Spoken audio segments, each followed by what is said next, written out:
Casi universalmente, los textos antiguos y las tradiciones espirituales sugieren que todo nuestro mundo está conectado en formas que apenas estamos empezando a entender. Este sutil campo de energía es descrito por los científicos occidentales como una malla o una red que forma el tejido subyacente de toda la creación. Este campo de energía ha estado aquí desde el principio de todo y tiene inteligencia. Una inteligencia que responde a las emociones humanas. Debemos experimentar las sensaciones como si la oración ya hubiese sido respondida.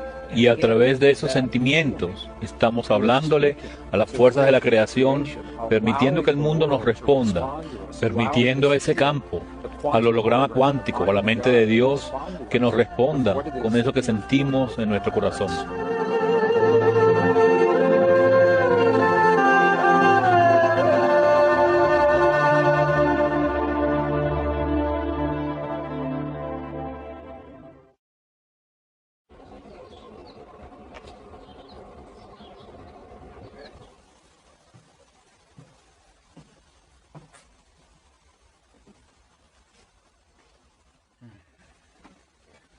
¿Qué pasaría si descubriéramos que cada momento de nuestras vidas es parte de un diálogo continuo con el universo que nos rodea? ¿Qué tal si todo lo que vemos que pasa en nuestras vidas, desde la sanación de nuestro cuerpo a la paz del mundo, a nuestros matrimonios, familias, romances, divorcios, y todo lo que vemos como vida en cada momento de cada día? ¿Qué tal si todo es un reflejo de esa inteligencia, de ese campo de energía que los antiguos describían en su lenguaje y que ahora la ciencia occidental empieza a describir en el lenguaje que reconocemos? Una cantidad creciente de evidencia científica sugiere que esta es justo la forma en que funciona nuestro mundo. Que el mundo en esencia no es otra cosa que un reflejo de lo que hemos llegado a ser desde adentro, de nuestros pensamientos, sentimientos, emociones, creencias y oraciones. El físico de la Universidad de Princeton, John Wheeler, sugiere justo este concepto en una entrevista reciente. Lo que dijo es que vivimos en lo que él llama un universo participatorio. En vez de creer que vivimos en un universo que ya está creado, en el que hemos aparecido y tenemos estas experiencias, el Dr. Wheeler sugiere que el universo es el resultado de lo que hacemos en nuestras vidas. Dice que somos pequeñas partes del universo, mirándose a sí mismas y creándose a sí mismas en el camino. Y este es un concepto muy radical, pues implica que cuando miramos dentro del átomo, buscando la partícula más pequeña que existe, puede que nunca la encontremos. Porque cada vez que miramos, ese acto de mirar, esa conciencia, está colocando, creando, construyendo algo ahí para que lo veamos. Y que cuando miramos la vasta extensión de nuestro universo y buscamos su borde final, puede que nunca lo encontremos. Porque la acción de esa conciencia buscando es la fuerza creadora que coloca algo ahí. Una cantidad creciente de evidencia científica sugiere que esta es justo la forma en que funciona nuestro mundo. Y lo que hemos encontrado a través de los experimentos hechos en el siglo XX es que la gente de la antigüedad puede que estuviese muy cerca de explicar la forma en que funciona nuestro mundo en el lenguaje de esos tiempos. Entre 1993 y el año 2000 se hicieron una serie de experimentos en acreditados institutos científicos que apoyan lo que los antiguos describieron detalladamente en el lenguaje de su tiempo. 3 de estos experimentos mueven totalmente los cimientos de todo lo que sabemos y creemos acerca de la física y de la forma en que funciona nuestro mundo. Y de hecho sugiere que estamos conectados a través de este campo de energía. La idea de que puede haber una esencia que todo lo penetra y conecta todo no es nueva, incluso en la ciencia. A finales de 1800 hubo una revolución espiritual que barrió toda la Tierra. Y en ese tiempo hubo un gran debate sobre si este campo existía de verdad. Entonces se le llamó el campo etérico. En 1887 se hizo un experimento muy famoso para demostrar de una vez por todas si ese campo existía o no. Y basados en el resultado de ese experimento, los científicos occidentales y especialmente los físicos occidentales han creído que las cosas que pasan en nuestro mundo son discretas, que no se relacionan y están aisladas entre sí, y que las que parecen ocurrir en el mismo instante son simples coincidencias. Ese famoso experimento hecho por Michelson y Morley equivale a que salieses del edificio donde estás ahora, humedecieses tu dedo, lo levantases arriba de tu cabeza, y si en ese momento no sintieses que hay viento en ese sitio, sacases la conclusión de que no existe el aire alrededor tuyo. Ese es el equivalente a la conclusión que sacaron del experimento de Michelson y Morley. Ellos creyeron que si este campo existía, debería estarse moviendo, y como no pudieron censar ningún movimiento del campo, concluyeron que el campo no existía. Desde 1887 hasta comienzos de los años 90, los científicos aceptaron este principio de que lo que ocurre en un sitio no afecta a lo que ocurre en otro, y ahora sabemos que eso no es verdad.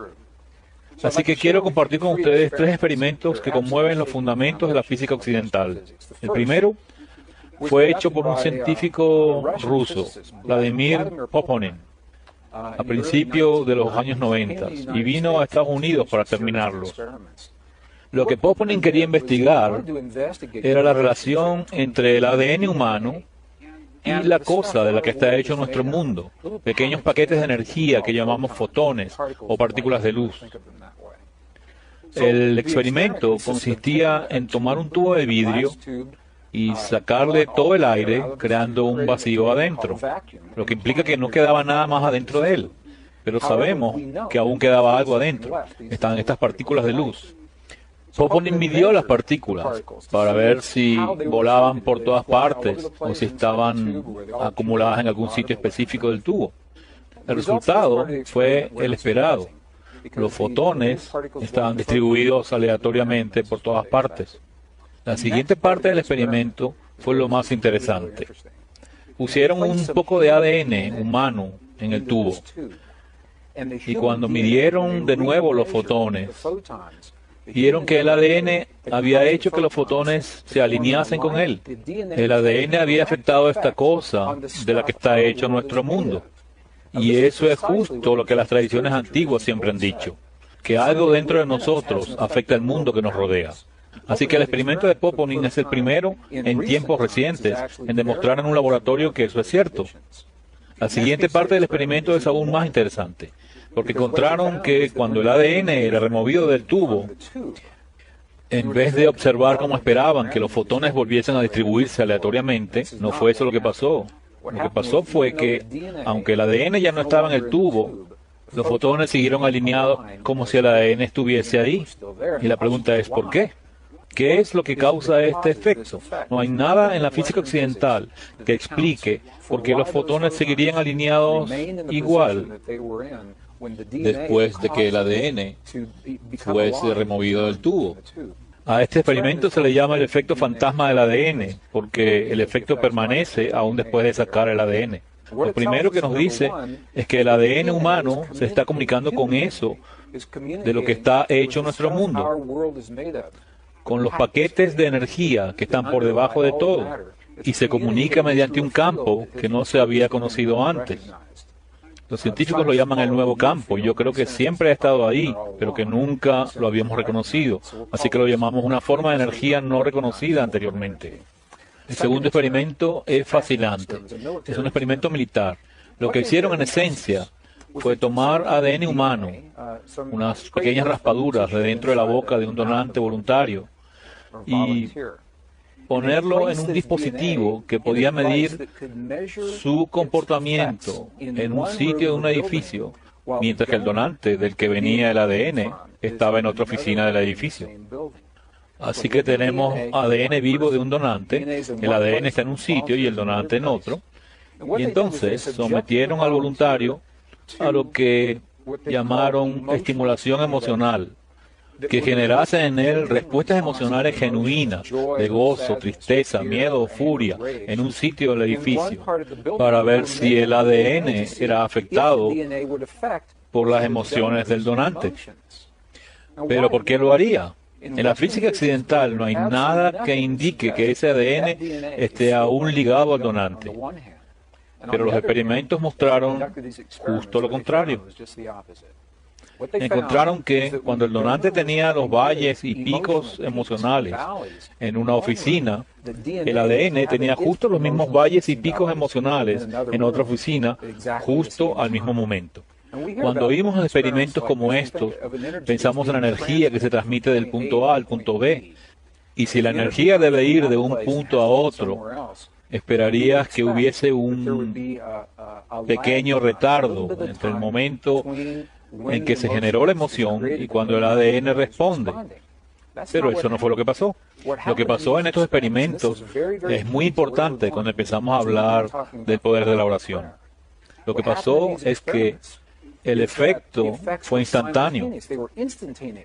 En el instante en que el donante tenía su emoción, el ADN se vio afectado también, como si no hubiese retardo alguno.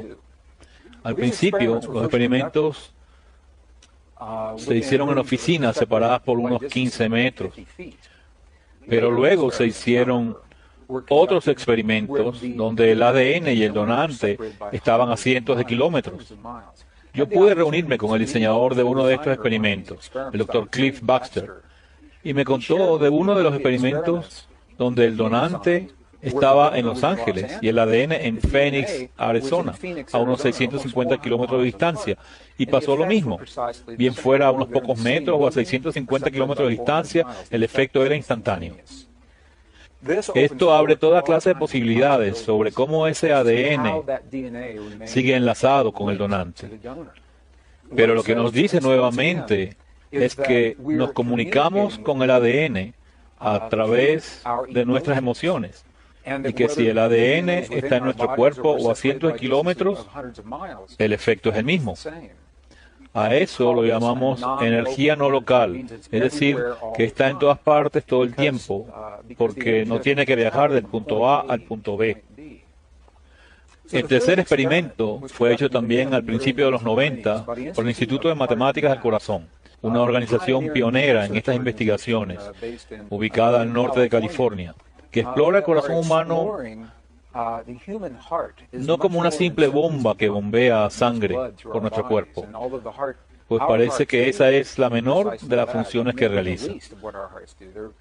Han descubierto que el corazón genera el campo magnético más intenso de todo nuestro cuerpo y que ese campo electromagnético tiene un efecto que se extiende más allá de nuestro cuerpo.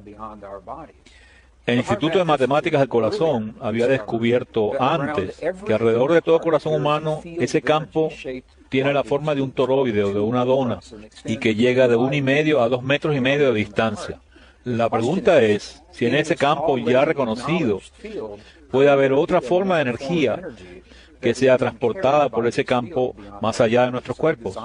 Así que diseñaron un experimento para probar esa teoría. Y no es sorpresa que usasen el ADN humano. Lo aislaron y le pidieron a los individuos entrenados que sintiesen lo que se llaman emociones coherentes, emociones muy claras como amor, aprecio, compasión, odio o rabia. Y cuando esa gente bien entrenada tuvo esas emociones, se midió la forma en que el ADN respondía. Y encontraron que en presencia del aprecio, el amor, la compasión o el perdón, el ADN se puso tremendamente relajado. Y lo que sabemos por otros experimentos es que esta relajación del ADN mejora nuestra respuesta inmunológica. Cuando te preguntas por qué la gente con sentimientos de compasión y amor tienen un mejor sistema inmune, puedes encontrar una respuesta en esto, porque su ADN está relajado, lo que permite que, si lo quieres ver así, ciertos switches estén encendidos. Pero lo opuesto también es verdad. En presencia de rabia, furia, odio, celos, el ADN está apretado, como hecho un nudito, y de cierta forma apaga los switchecitos que vacían el sistema inmunológico. Y esto lo sabemos intuitivamente. Sabemos que cuando la gente vive en un estado de rabia, celos u odio, se deprimen esas partes de nuestro cuerpo, y que lo opuesto, es decir, amor, compasión, comprensión o perdón, nos mejora. Ahora, quizás por primera vez, estos experimentos nos ayudan a entender el porqué. Es el efecto de las emociones humanas en lo que llamamos la conformación o la forma del ADN en nuestros cuerpos. Lo que nos dicen estos experimentos o lo que dicen los resultados del laboratorio es que ciertas emociones muy específicas tienen el poder de cambiar la forma del ADN de nuestros cuerpos. Y esto es algo asombroso, pues nos dice que cuando queremos a voluntad, generando ciertas emociones específicas dentro de nuestros cuerpos, podemos cambiar la forma en que funciona nuestro ADN. Esto es el inicio de una tecnología interna que quizás es muy antigua, que estaba descrita en el lenguaje de nuestro pasado y que ahora empezamos a entender. Cada uno de estos experimentos es interesante por sí mismo. En muchos casos, los investigadores que hacían uno no sabían nada acerca de los otros experimentos que hemos citado. Estos experimentos solo representan muchos otros semejantes que se han hecho dando resultados del mismo tipo. Pero cuando los ves en conjunto, en vez de ser solo interesantes aisladamente, empiezan a contarte una historia que es más o menos así. El primer experimento, el de Vladimir Poponin, dice que el ADN de nuestros cuerpos tiene un efecto directo en el mundo, en esa cosa física de la que está hecho nuestro mundo a nivel energético. El último experimento muestra que las emociones pueden cambiar el ADN, que a su vez afecta el mundo físico que nos rodea. Y el segundo experimento, el hecho por el ejército americano, dice que bien sea que estemos a pocos metros o a cientos de kilómetros, las emociones afectan el ADN, así que eso no está limitado por espacio y tiempo. Y de hecho, el resultado de los experimentos dice justo eso, que tú y yo tenemos un poder en nuestros cuerpos que no está sujeto a las leyes de la física que conocemos hoy.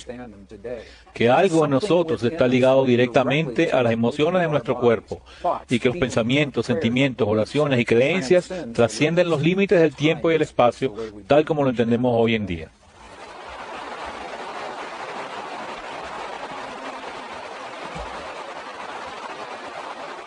Las tradiciones antiguas describen esto en el lenguaje de su tiempo. No solo dicen que estamos conectados con el mundo que nos rodea, tal como lo confirma hoy en día la ciencia occidental, sino que nos invitan a ir un paso más allá, diciéndonos, así es como puedes aplicarlo en tu vida. Nos dejaron instrucciones detalladas que dicen, esta es la forma en que puedes usar este poder, esta tecnología interior que hay en ti, para generar cambios en tu mundo, para producir sanación en tu cuerpo, para traer paz a tu familia o a tu comunidad. Y a medida que más gente se une, estos principios también generan paz entre las naciones. Voy a hablarles de algunos estudios que hemos hecho, que describen con precisión cómo esto empieza a funcionar. Una de las preguntas que me hacen a menudo sobre este material es el por qué, si estas relaciones existen, no sabemos de ellas hoy en día. ¿Por qué la ciencia occidental no entiende estos principios? ¿Por qué están descubriéndolos ahora? La respuesta a estas preguntas empieza entendiendo que la forma en que vemos el mundo hoy, nuestros conocimientos, son parte del legado de nuestro pasado, de lo que nos une al pasado. Y sabemos que el lazo que nos une con aquellos que vinieron antes de nosotros ha sido roto al menos 2 veces en nuestra historia registrada.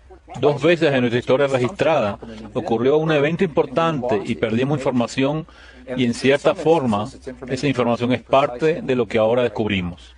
El primero de esos eventos fue la quema de la Gran Biblioteca de Alejandría en el siglo IV. Aunque no sabemos en detalle lo que contenía esa biblioteca, lo que sí sabemos es que los historiadores romanos catalogaron muchísimos rollos, que era la forma en que se escribía en aquellos tiempos. El historiador romano Calamacho, por ejemplo, catalogó más de 536,000 rollos en la biblioteca de Alejandría antes de que fuese quemada, y muchos eran ya muy antiguos en ese tiempo, en el siglo IV. Sabemos que esos rollos contenían documentos muy antiguos de la tradición hebraica ancestral, de la tradición astronómica y médica egipcia. Mucho de esa sabiduría que venía de miles de años atrás describía nuestra relación con el mundo, de los unos con los otros y quizá la relación con algo aún mayor. Cuando se quemó esa biblioteca, sabemos que perdimos tremendas cantidades de información. La segunda vez que eso pasó fue al hacer la edición del texto bíblico, también en el siglo IV, en el año 325 después de Cristo. En ese tiempo en que comenzaba la tradición cristiana, el emperador romano Constantino convocó un concilio. Y en ese tiempo no había un texto bíblico ensamblado y bien compilado como lo conocemos hoy. Muchos textos eran redundantes y algunos estaban mal escritos. Además, muy pocos tenían acceso a ellos, así que Constantino, en un esfuerzo por llevarlo a una audiencia más amplia, convocó a un concilio y les dijo: hágame algunas recomendaciones. ¿Qué debemos dejar y qué debemos quitar? ¿Cómo debemos organizar este material? Y el resultado de eso es lo que hoy llamamos el texto bíblico occidental, o la tradición bíblica, pero sabemos que al menos 20 libros fueron totalmente eliminados, y que otros 20 a 25 fueron editados tremendamente, y que el resto fueron condensados y reacomodados en el texto que hoy conocemos como la Biblia. Así que por buena que sea nuestra Biblia de hoy, los expertos bíblicos admiten abiertamente que está incompleta. Y lo sabemos porque hemos encontrado esos documentos, como en el caso de los pergaminos del Mar Muerto, y por eso son tan controversiales. Cuando encontramos esos pergaminos pudimos ver aquellos textos perdidos en su forma original. Algunos no se habían visto en 1700 años. Lo más interesante es que muchos de los libros que fueron editados o totalmente eliminados son justo los que describen nuestra relación con el universo y la creación que nos rodea a través del poder de las emociones.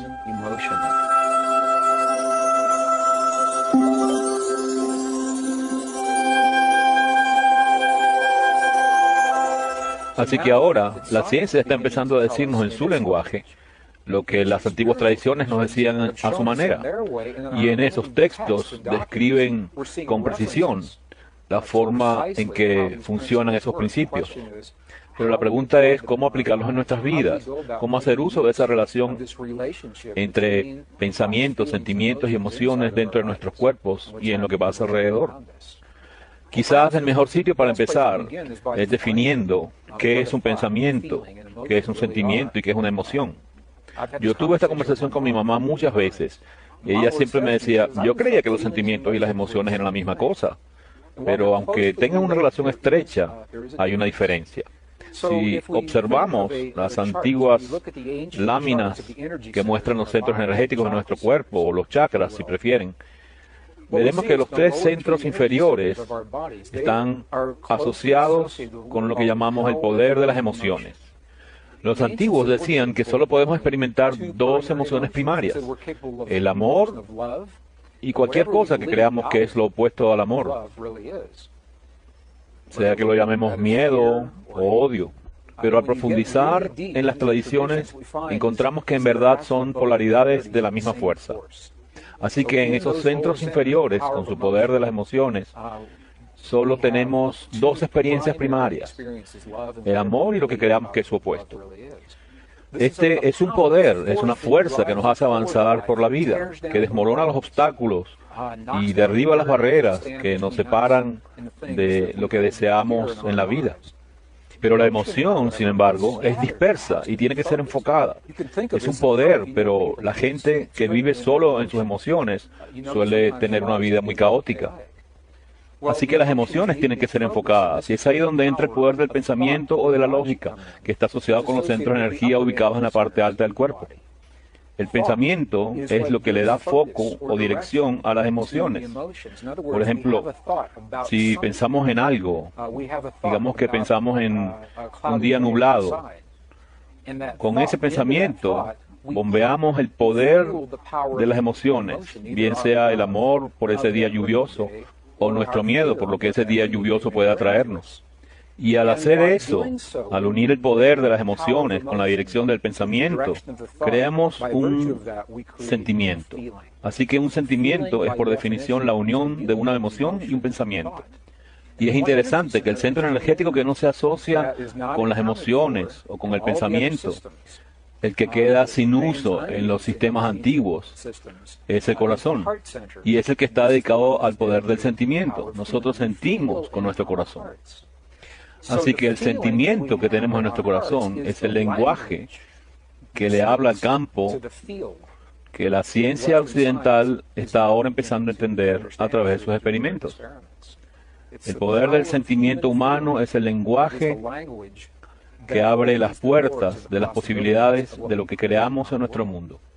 Los científicos de hoy no se han puesto de acuerdo al pensar en este campo, ya que por lo nuevo que es, no saben cómo llamarlo. Algunos lo llaman el holograma cuántico. Otros, como el doctor Ed Mitchell, ex astronauta del Apolo 14, lo llama la mente de la naturaleza. Científicos como Stephen Hawking lo llaman la mente de Dios. Pero por variados que parezcan los nombres, todos hablan esencialmente del mismo campo y lo describen como una malla o una red que está por debajo del tejido básico que lo une todo. Y es a esta malla o a esta red a la que le hablamos con los sentimientos en nuestros cuerpos o en nuestro corazón. Las tradiciones antiguas no solo reconocen esta relación, sino que nos invitan a ir un paso más allá y nos dan instrucciones precisas de cómo aplicarlo en nuestras vidas. Al final de los 80s, trabajaba como ingeniero para empresas aeroespaciales en el área de defensa y empecé a explorar estos conceptos buscando en el mundo a mi alrededor cómo entender la historia de los que nos precedieron.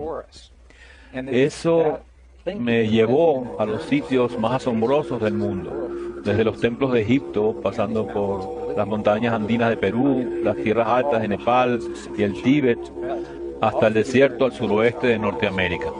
Buscaba información y pistas para entender cómo nos relacionamos con el mundo alrededor, cómo usar este poder de los sentimientos, este poder que habla el lenguaje de ese mundo que nos rodea.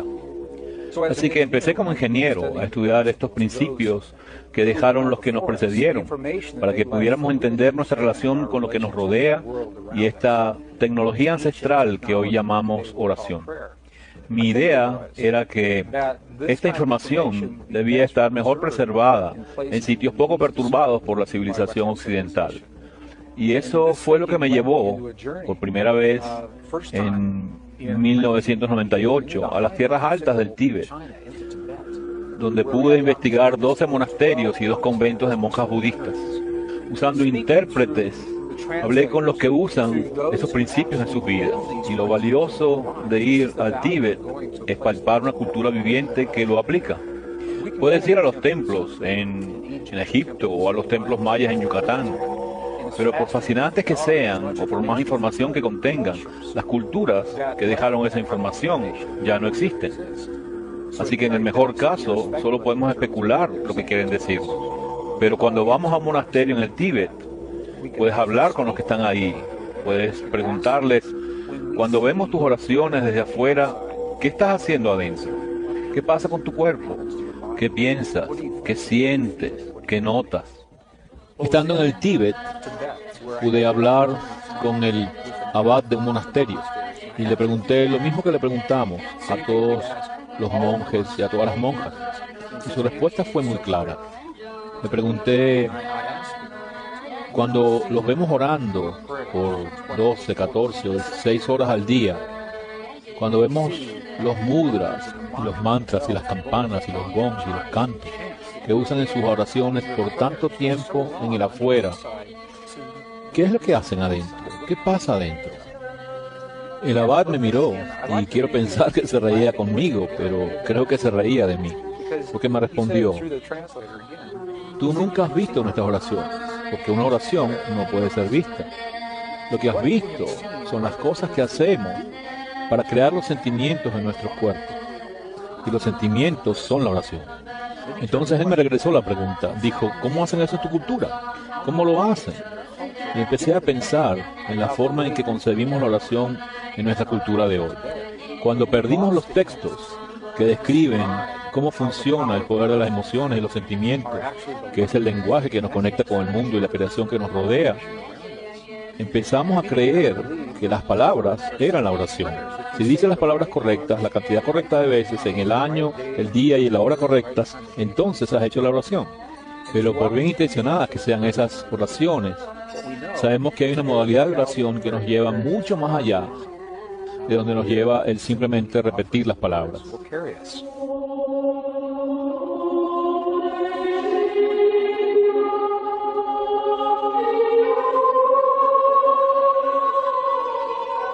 Los investigadores de la oración occidental identifican 4 modos de oración. Dicen que en el occidente, cuando oramos, usamos alguna combinación de estos 4 modos de oración. El primero es una oración informal, se le llama oración coloquial. Tengo un amigo que vive en la bahía de San Francisco que dice usar esta oración informal cuando regresa del trabajo cada viernes por la autopista.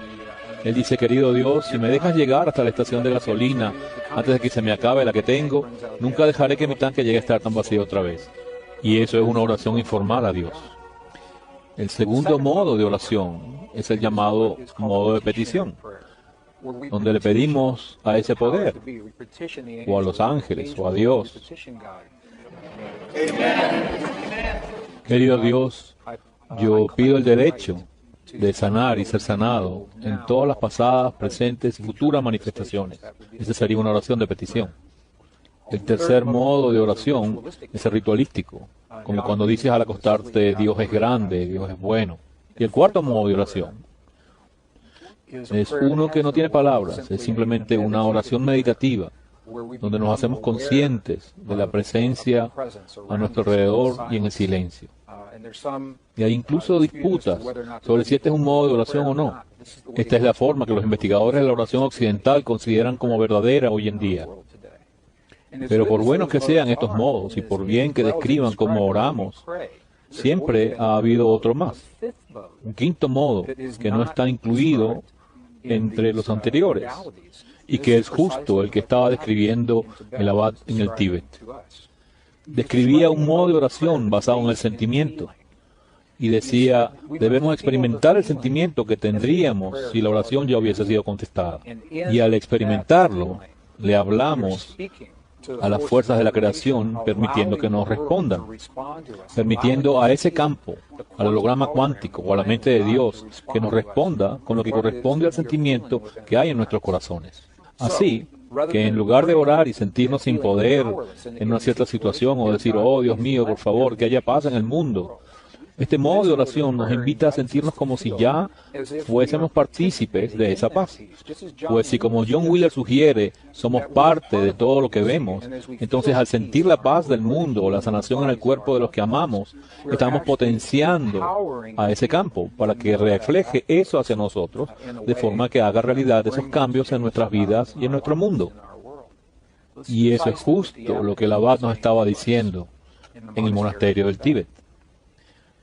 Durante los años 90 pude ver actuar este modelo de oración, esta oración basada en sentimientos, en una situación en tiempo real.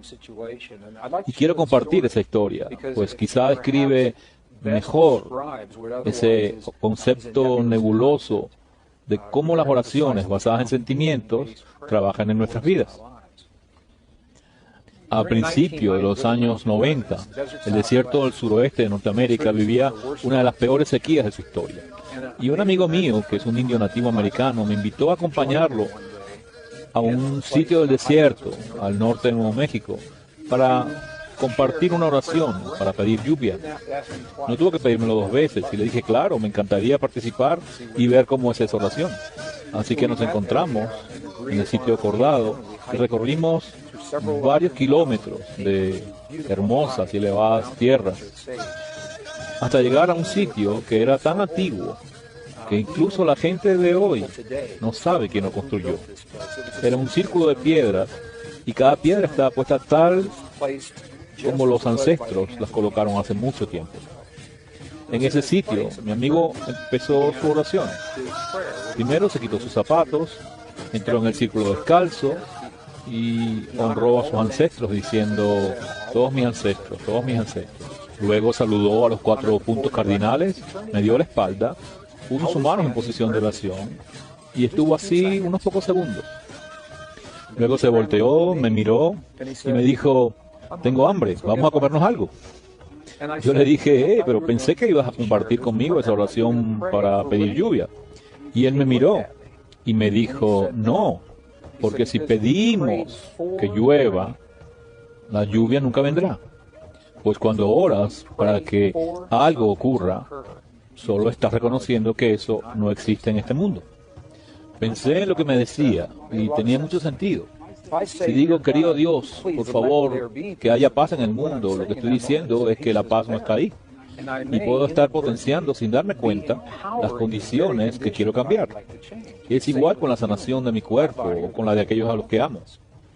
Así que le pregunté a mi amigo, si no pediste que lloviera, ¿qué fue lo que hiciste?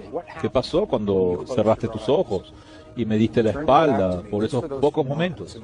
Y lo que él me dijo fue, cuando cierro los ojos, empiezo a experimentar la sensación de cómo se siente tener lluvia en nuestro pueblo. Él dijo, yo siento el olor de la lluvia al mojar la tierra y caer por los muros de las casas. Siento la sensación de mis pies llenos de barro, desnudos, y siento mucho barro porque ha llovido mucho. Y así es como abro la puerta a las posibilidades de traer lluvia a este mundo. Me quedé pensando en este modo de oración. Luego, por la tarde, mientras veía el reporte del clima, y lo que no había pasado en mucho tiempo ocurrió de repente. Vimos como un frente de alta presión se movió a través de Utah, a través de Colorado, llegó al norte de Nuevo México, haciendo un pequeño giro en U, y esa noche llovió. Tuvimos lluvia esa noche, y al día siguiente llovía y llovía. Así que llamé a mi amigo y le dije, está lloviendo tanto, los valles se inundan, los caminos se inundan. ¿Qué está pasando? Él se quedó callado un momento y luego dijo, esa es la parte de la oración que no he podido entender aún. Así que no puedo validar científicamente que la oración de mi amigo tuviese algo que ver con esa lluvia. Pero las correlaciones son tan altas, lo hemos visto pasar tantas veces, que sabemos que hay un efecto. En 1972, 24 ciudades de Estados Unidos se usaron para realizar un experimento, donde la gente fue entrenada para tener sentimientos de paz. Y de forma específica fueron ubicados estratégicamente en esas ciudades. Cada ciudad tenía una población superior a las 10.000 personas. Esto está documentado en la serie de estudios de equipos que hicimos al inicio de los 70.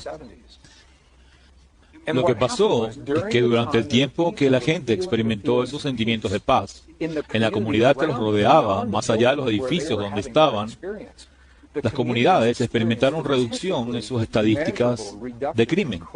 Los crímenes violentos contra la gente y los accidentes de tránsito disminuyeron. En algunas ciudades, como Chicago, el índice de la bolsa de valores subió mientras se mantenía esa sensación de paz. Pero cuando la gente detuvo sus oraciones, todas las estadísticas se revirtieron. Lo hicieron tantas y tantas veces hasta el punto que el efecto pudo ser medido y fue aplicado en un experimento de mayor escala que fue documentado en una revista sobre resolución de conflictos generales en 1998. Este fue el experimento que se llamó el Proyecto Internacional de Paz en el Medio Oriente. ¿Qué pasó durante la guerra entre Israel y el Líbano a comienzos de los 80 como resultado de estos estudios? Se tomó gente que estaba entrenada para sentir paz en su interior y se les ubicó a lo largo de esa zona de Israel y Líbano. Y durante el tiempo que los investigadores llaman el periodo de oración, esta gente que estaba entrenada para sentir paz en su corazón se enfocó en sentirlos. Y cuando lo hacían, las actividades terroristas bajaban a cero, los crímenes contra la gente disminuían y las emergencias en los hospitales también. En este experimento probaron con diferentes horas del día, diferentes días de la semana, para asegurarse de que no era un efecto de la semana, o de fines de semana, o de días feriados, o diferentes semanas del mes, para asegurar que no era efecto de ciclos lunares. Cuando terminaron los estudios, lo que encontraron, aunque no se sepa con precisión el por qué ocurría esto, fue que la correlación era muy alta. Así que cuando cierta cantidad de gente experimenta sentimientos de paz o de sanación en sus cuerpos en un sitio determinado, el efecto afecta a las comunidades más allá del lugar donde está esa gente. Y es tan preciso que los estadísticos pudieron determinar con precisión cuánta gente se necesitaba para desencadenar un efecto así. Voy a dar esa fórmula y luego describiré lo que ella implica. El efecto se empieza a notar cuando cierta cantidad de gente está participando. Y ese número, el número mínimo, es la raíz cuadrada del 1% de una determinada población. ¿Qué significa eso si tienes una ciudad de 1 millón de habitantes, por ejemplo? Bueno, tomas el 1% de esa población con una calculadora y luego sacas la raíz cuadrada de ese número. Y ese número te dice cuánta gente es necesaria para comenzar a ver el efecto. Ese es el umbral mínimo, pues por supuesto, cuanto más participen, mayor es el efecto. Para una ciudad de 1 millón de personas, ese número es cerca de 100 personas. En un mundo de 6.000 millones de habitantes, la raíz cuadrada del 1% es apenas 8.000 personas. Según estos estudios, 8.000 personas es la cantidad que se requiere que sientan en un determinado momento estos sentimientos de paz en su corazón para arrancar o para hacer que se difunda esa conciencia a través del campo que hoy empezamos a conocer y que esa paz se sienta en el mundo que nos rodea.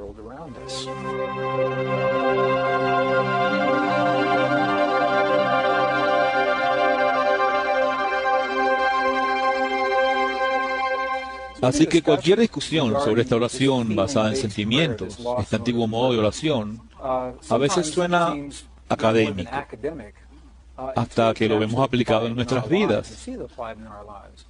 Al final de los 90, tuve la oportunidad de hacer justo eso, cuando vi una filmación que documentaba la sanación de una condición intracorporal que amenazaba la vida de una mujer.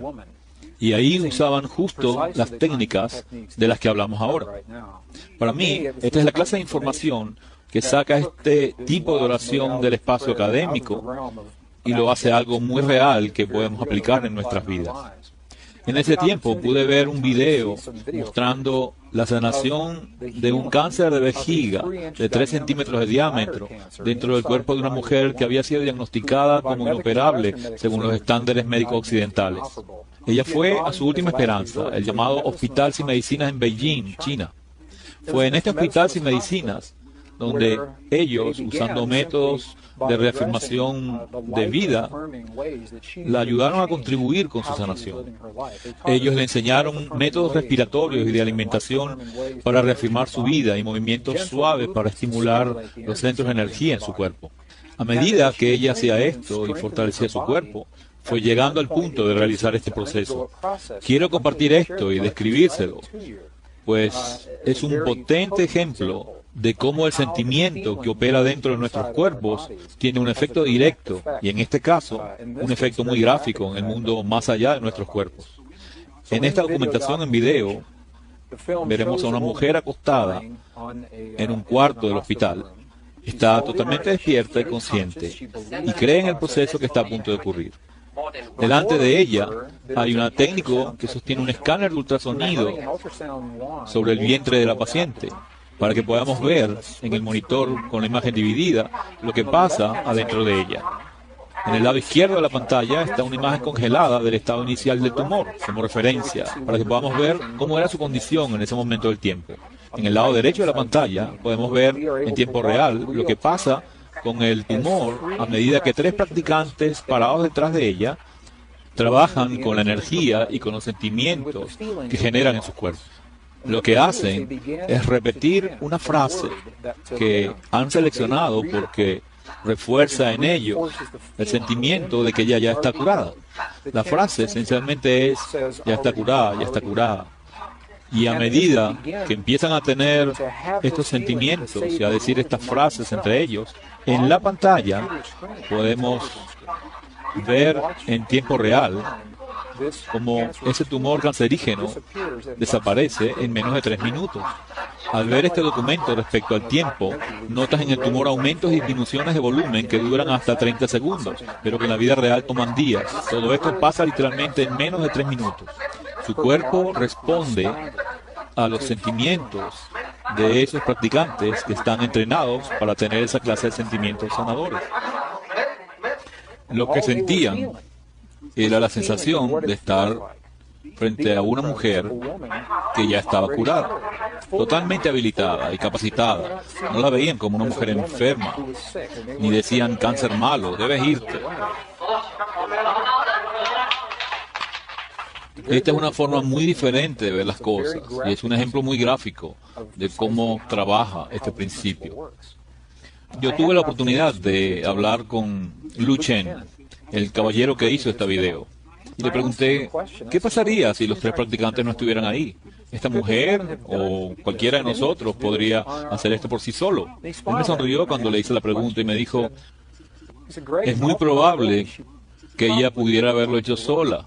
Sin embargo, hay algo especial respecto a los humanos, y es que parece que nos sentimos más potenciados y más fuertes cuando estamos apoyados por otros en esas cosas que creemos y que decidimos realizar. Así que, aunque podría haber tenido estos sentimientos y haberlo hecho ella sola, el tener estos 3 practicantes trabajando con ella fue el umbral que necesitaba su cuerpo para responder. Lo único que hacían era tener el sentimiento de que ella ya estaba curada, y en menos de 3 minutos su cuerpo respondió. Lo que la física occidental está empezando a decirnos es que la misma energía, el mismo campo que generó la sanación en el cuerpo de esta mujer, también genera la paz entre las naciones. Es la misma cosa a diferente escala, el mismo principio. Yo he participado en experimentos donde cientos de miles de personas se unieron a través de la web, se coordinaron por internet, para conectarse por un cierto tiempo, en un día y hora determinados, y nos habían entrenado para experimentar sentimientos de paz en nuestros cuerpos mientras estábamos conectados. Cuando lo hicimos, había conflictos de guerra en ese momento en el mundo, y lo que pasó estadísticamente es que los bombardeos aéreos que estaban programados para ejecutarse sobre Irak en ese periodo de tiempo, se revirtieron justo en el periodo de tiempo en que se hacía esta oración. Los crímenes contra la gente disminuyeron y las visitas al hospital de emergencia también. Había un proyecto de investigación computarizado de la Universidad de Princeton que pudo documentar el campo de conciencia a nivel global mientras se realizaban estas oraciones. Y se pudo ver un aumento o un pico en las gráficas que indicaban que la conciencia global respondía a los cientos de miles de personas que experimentaban sentimientos de paz en esos momentos. Lo que esto nos dice es que ese campo con el que trabajamos es algo medible, que se puede captar con equipos y se puede medir en la pantalla de un computador. Esto era parte de un proyecto de investigación de la Universidad de Princeton, llamado el Proyecto de la Conciencia Global. Así que el campo es real, está allá afuera y responde en formas que ahora empezamos a entender. Aún más recientes son las investigaciones hechas por el científico Masaru Emoto respecto a la relación entre las emociones humanas y el agua en gotas. Y ha demostrado claramente que esa relación existe. Este proyecto de investigación en particular ha descubierto que las gotas de agua, que por cierto forman el 70% de nuestro mundo y de nuestros cuerpos, que estas gotas, repito, responden a la emoción humana, bien sea que las emociones se sientan en el cuerpo en ese momento o que estén escritas como frases en etiquetas pegadas a las botellas que contienen esa agua, que corresponden con lo que sintió el investigador al escribirlas y pegarlas en las botellas.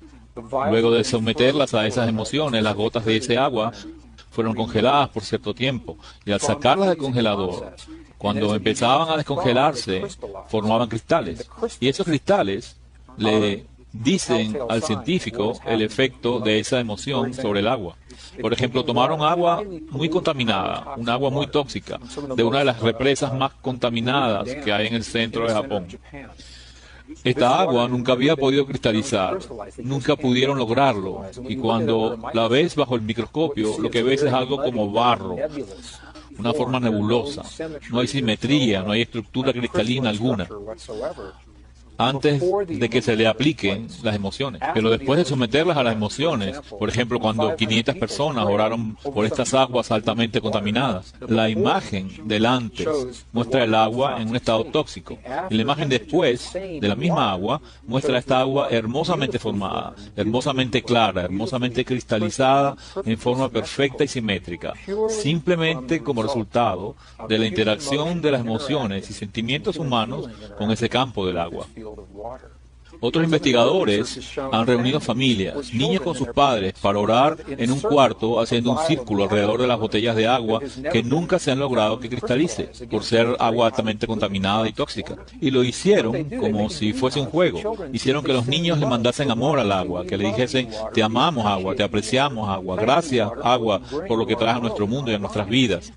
Y en esa inocencia, los niños generaban esos estados emocionales genuinos. Así que en la investigación, esas botellas de agua recibieron justo ese tipo de energía de los niños y de su familia, esos sentimientos que los antiguos llaman oración.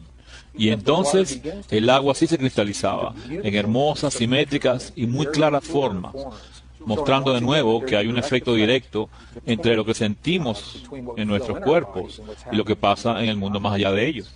Este es un hermosísimo y muy claro ejemplo de cómo cada uno de nosotros tenemos una oportunidad de participar, no de controlar o de manipular, sino de participar en los eventos de nuestras vidas, familias, comunidades y cuerpos, a través del campo que lo enlaza todo en la creación.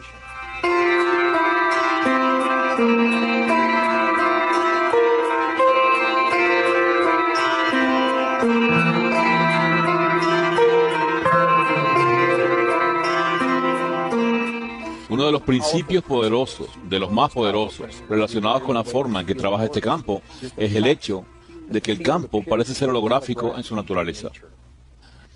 La definición de un holograma es que es un patrón que, sin importar cuán finamente lo dividamos, el todo permanece aún en las porciones más pequeñas. Por ejemplo, hace unos años había marcadores de libros hechos con tiras de láminas brillantes que, cuando se veían con luz directa, mostraban la imagen de una rosa totalmente abierta, o la imagen de la Virgen María, o la de un delfín saltando sobre una pirámide.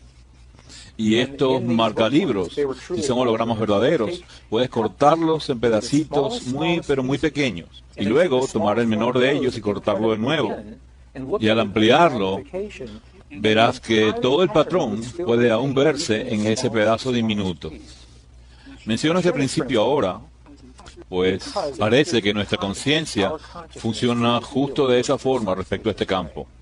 Significa que todos nosotros, como pequeñas partes de un patrón mayor, estamos conectados. Parece que las pequeñas cosas que hacemos cada día en nuestras vidas, la forma en que respondemos unos a otros al conversar durante la cena en familia, la forma en que nos sentimos al oír las noticias de las 6, o la forma en que sentimos respecto al chofer que se nos atraviesa en la salida de la autopista, en esos momentos aparentemente insignificantes, estamos teniendo una conversación individual con ese campo, el holograma cuántico o la mente de Dios. Y al juntar todas esas pequeñas conversaciones, creamos la respuesta colectiva. El campo refleja nuestro amor colectivo, nuestro aprecio colectivo, o nuestra gratitud, rabia, furia y miedo colectivos. Así que al ver desarrollarse los eventos en nuestras vidas y en nuestro mundo, y preguntarnos por qué pasan estas cosas, o cómo es posible que ocurran, debemos tener estos principios en mente y preguntarnos, ¿creemos o vemos estos principios que acabo de escribir? ¿Los vemos operando en el mundo alrededor? Y si es así, recordemos que el principio opera en ambas direcciones. Si empezamos a sentir los sentimientos de esas cosas que queremos experimentar en nuestras vidas y en nuestro mundo, el holograma, por definición, deberá reflejarnos esas cosas.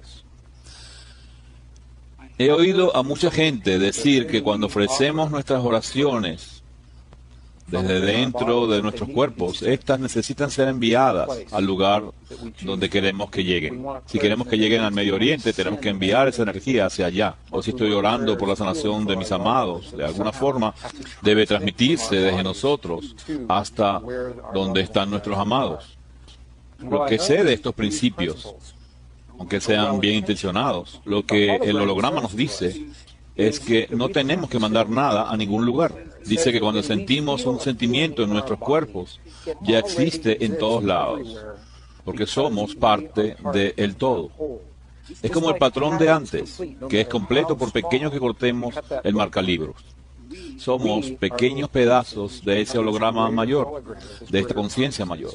Y simplemente sintiendo y usando la energía para crear lo que queremos dentro de nuestros cuerpos, ya existe en todos lados y todo el tiempo. ¿No has tenido la experiencia de coger el teléfono para llamar a alguien con quien tienes una afinidad y encontrar que ya está al otro lado de la línea? Mi madre y yo tenemos esa experiencia muy a menudo. Suelo llamarla semanalmente desde donde esté y no es raro que marque y encuentre que está en la línea o que me da ocupado porque ella me está llamando justo en ese momento. Pero, ¿qué es lo que pasa cuando eso ocurre? ¿Cómo es que la información viaja desde donde estoy a donde ella está para que tengamos esa conexión simultánea? Sé que casi todo el mundo ha tenido esa experiencia. Y desde el holograma cuántico o el principio holográfico, la respuesta es que cuando sentimos algo en un sitio, en cierto nivel, ese sentimiento ya está en todos los sitios. Y cuanto más podamos enfocar ese sentimiento en nuestros cuerpos y desarrollar nuestra habilidad de sentir esos sentimientos en nuestro corazón, en lugar de pintarlos en nuestras mentes, más oportunidades tenemos de ver sanaciones como las del Hospital Sin Medicinas, y de llevar los efectos que sentimos en nuestros cuerpos hasta el mundo que nos rodea. Entonces, ¿qué nos dice esta información sobre la forma en que vivimos nuestras vidas y sobre lo que vemos que pasa en nuestro mundo?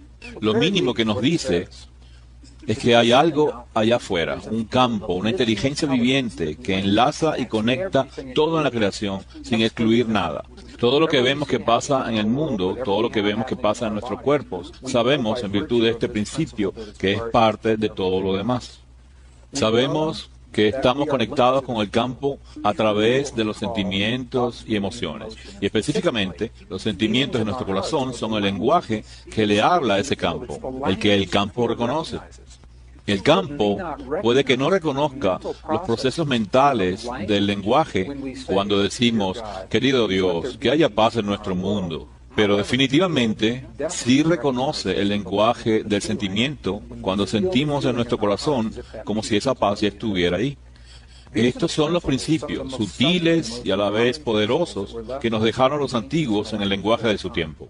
Hoy, a 400 años del nacimiento de la ciencia occidental, estamos apenas empezando a entender esos mismos principios. Así que, aunque no entendamos totalmente todo lo que hay que saber sobre ese campo, de dónde viene o por qué está ahí, sabemos lo suficiente para aplicar en nuestras vidas los principios que hemos visto funcionar en los laboratorios y que los antiguos nos dejaron también. Desde mi perspectiva, esta es una información muy, pero muy poderosa, pues lleva la idea de la oración mucho más allá de cualquier religión o tradición espiritual y la hace una tecnología interna disponible para todos.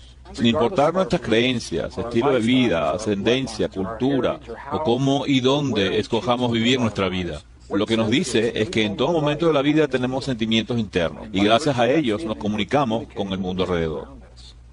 Así que en lugar de ver la oración como algo que hacemos a veces cuando queremos cambiar el mundo y que luego al parar de orar dejamos de hacerlo, quizás debemos redefinir la oración como la forma en que nos sentimos en nuestra vida. Y dado que siempre sentimos en cada momento de la vida, esta se convierte en una oración viviente.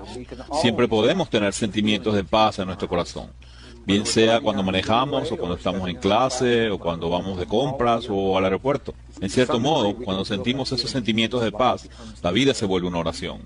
Al mirar el mundo alrededor y ver tanta gente que lo está cambiando tan pero tan rápido, algunos sienten que el mundo está fuera de control y se sienten sin poder para hacer algo al respecto. Pero estos principios sutiles nos recuerdan que somos parte de todo lo que vemos y que el mundo que nos rodea no es ni más ni menos que el reflejo de eso en que nos hemos convertido internamente.